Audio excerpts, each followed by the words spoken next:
You ask Tiger to solve. This deals with linear equations with one unknown.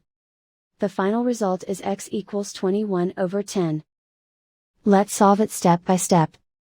Simplify the expression. Expand the parentheses. Simplify the arithmetic. Expand the parentheses. Group like terms. Simplify the arithmetic. Group all constants on the right side of the equation. Subtract 21 from both sides. Simplify the arithmetic.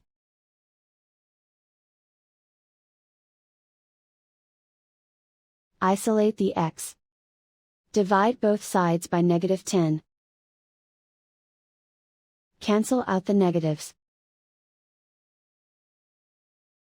Simplify the fraction.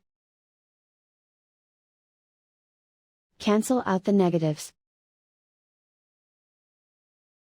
And so the final result is x equals 21/10.